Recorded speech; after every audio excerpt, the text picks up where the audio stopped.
जय हिंद दोस्तों, आपका स्वागत है यूनिवर्स एआई में। आज हम एक बहुत ही गंभीर सवाल का विश्लेषण करने जा रहे हैं। क्या साल 2026 में दुनिया एक नए विश्व युद्ध की आग में झुलसने वाली है? आइए इस पूरी स्थिति को सिलसिलेवार तरीके से समझने की कोशिश करते हैं। सवाल सीधा और सच कहूं तो डरावना है। क्या हम अनजाने में ही तीसरे विश्व युद्ध की शुरुआत देख रहे हैं? हमारे पास जो स्रोत सामग्री है उसके आधार पर ये विश्लेषण इसी सवाल की तह तक जाने की एक कोशिश है। चलिए इस विश्लेषण में और गहराई से उतरते हैं। इस संभावित संघर्ष की जो शुरुआत है वो एक बेहद विनाशकारी सैन्य अभियान से होती है, जिसका कोड नेम है ऑपरेशन एपिक फ्यूरी।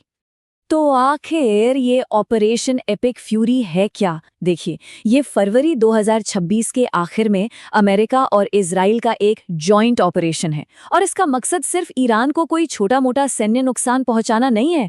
नहीं, इसका मकसद है उसके पूरे न्यूक्लियर इंफ्रास्ट्रक्चर और लीडरशिप को जड़ से खत्म कर देना।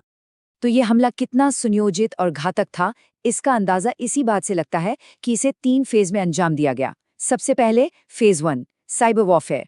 अमेरिकी साइबर कमांड ने ईरान के S-300 और S-400 एयर डिफेंस सिस्टम को पूरी तरह से जाम कर दिया, मतलब उनके रडार एकदम अंधे हो गए। फिर आया दूसरा फेज। F-35 और B-2 जैसे स्टिल्थ बॉम्बर्स बिना किसी की पकड़ में आए ईरानी हवाई क्षेत्र में घुस गए।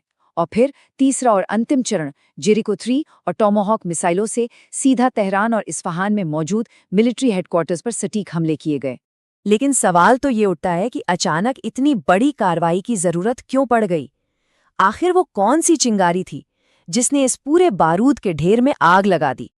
और वो चिंगारी थी इजराइल फिलिस्तीन का संघर्ष। जी हाँ, गाजा में जो तनाव चल रहा था वही इस बड़े युद्ध का पाउडर केग यानी बारूद का ढेर साबित हुआ। तो ये हालात बिगड़े कैसे? चलिए समझते हैं। जब इजराइल ने गाजा में हमास के खिलाफ अपना फाइनल कैंपेन शुरू किया, तो ईरान ने अपने प्रॉक्सी हिजबुल्लाह को ऑर्डर दिया कि वो उत्तर से इजराइल पर हमला करे।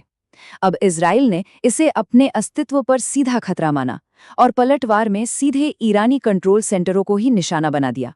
बस यहीं से अमेरिका इस जंग में कूद पड़ा, क्योंकि उन्हें डर था कि अगर ईरान न्यूक्लियर वेपन बना लेता तो वो इजराइल को दुनिया के नक्शे से मिटा सकता था।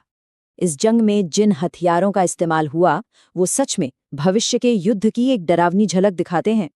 ये ऐसे हथियार हैं जो पहले कभी असली युद्ध के मैदान में नहीं देखे गए थे। सबसे पहले बात करते हैं अमेरिका के माउंटेन ब्रेकर की, जिसका नाम है GBU-57 MOP। देखिए, ईरान ने अपने न्यूक्लियर ठिकानों को पहाड़ों के नीचे बहुत गहराई में बनाया था, तो उन्हें तबाह करने के लिए अमेरिका ने इस 30,000 पाउंड के बम का इस्तेमाल किया। सोचिए, ये 60 फीट मोटे कंक्रीट को भेद कर अंदर जाके फट सकता है। लेकिन ईरान का जवाब भी कुछ कम खतरनाक नहीं था। उन्होंने अपनी फत्ताह हाइपरसोनिक मिसाइलों का इस्तेमाल किया। अब ये मिसाइलें आवाज की गति से 15 गुना ज्यादा तेज चलती हैं, जिस वजह से किसी भी एयर डिफेंस सिस्टम के लिए इन्हें रोकना लगभग नामुमकिन हो जाता है। और यहाँ पर हमें युद्ध की बदलती हुई स्ट्रैटेजी का एक बेहतरीन उदाहरण देखने को मिलता है, ड्रोन स्वॉर्म यानी ड्रोन का झुंड। ईरान ने हजारों की तादाद में शहीद 136 सुसाइड ड्रोन्स का एक पूरा झुंड लॉन्च कर दिया। इसका मकसद इजराइल के मशहूर आयरन डोम डिफेंस सिस्टम को एक साथ उलझाकर थका देना था, ताकि बड़ी और ज्यादा विनाशकारी मिसाइलों के लिए रास्ता पूरी तरह से साफ हो सके। ये लड़ाई अब सिर्फ 2 देशों के बीच की नहीं रह गई है। नहीं, ये एक ग्लोबल रूप ले चुकी है और इसने पूरी दुनिया को तीसरे विश्व युद्ध के मुहाने पर लाकर खड़ा कर दिया है। दुनिया अब साफ तौर पर 2 गुटों में बन चुकी है।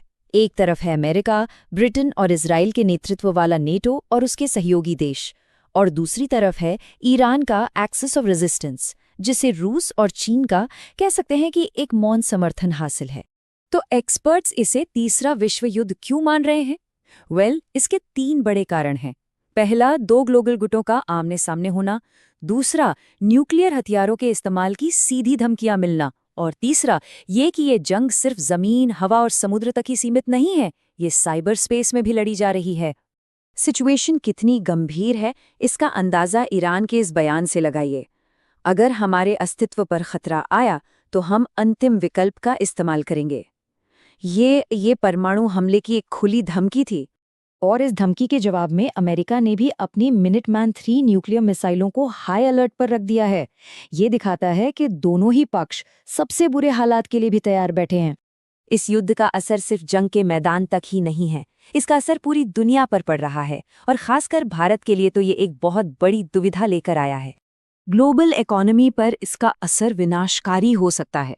हॉर्मुज़ जल डमरू मध्यमी खतरे की वजह से दुनिया का 25% तेल का फ्लो रुक सकता है। सप्लाई चेन टूट सकती हैं, जिससे खाने पीने की चीज़ों की कीमतें 300% तक बढ़ सकती हैं। इस संकट को द ग्रेट हंगर ऑफ 2026 भी कहा जा रहा है। और तो और ग्लोबल जीपीएस और इंटरनेट पर भी खतरा मंडरा रहा है। और भारत के लिए ये स्थिति एक धर्म संकट जैसी है। हमारे स्ट्रेटेजिक और इकोनॉमिक हित दोनों ही पक्षों से बहुत गहरे जुड़े हुए हैं। हम पर इसका असर सीधा और बहुत गंभीर है। हम अपनी ज़रूरत का 80% तेल इंपोर्ट करते हैं।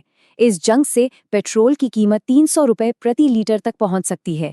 लेकिन सबसे बड़ी चिंता है मिडिल ईस्ट में रहने वाले हमारे 90 लाख भारतीयों की सुरक्षा। तो इस विनाशकारी जंग के बाद दुनिया कैसी दिखेगी? भविष्य के जो अनुमान हैं वो एक नई और पूरी तरह से बदली हुई दुनिया की तस्वीर पेश करते हैं। तो भविष्य कैसा दिख सकता है? एक्सपर्ट्स का अनुमान है कि ईरान में शायद एक आंतरिक क्रांति हो और वहां की सरकार बदल जाए। फिलिस्तीन का मुद्दा और भी दब जाएगा, जबकि इजराइल गाजा में एक मिलिट्री कंट्रोल्ड बफर जोन बना देगा। और ग्लोबल लेवल पर अमेरिकी डॉलर का दबदबा कम हो सकता है और ब्रिक्स देशों की एक नई करेंसी उभर कर सामने आ सकती है। और आखिर में ये पूरा विश्लेषण हमें एक सबसे बड़े सवाल पर लाकर छोड़ देता है। क्या यह संघर्ष एक फुल फ्लेज्ड वर्ल्ड वॉर में बदलेगा? इसका जवाब शायद रूस और चीन के अगले कदमों पर निर्भर करेगा। अगर वो खुलकर ईरान की मदद के लिए आगे आते हैं तो शायद इस महायुद्ध को टालना नामुमकिन हो जाएगा। यूनिवर्स एआई, एक advanced 3D 4D cinematic learning experience.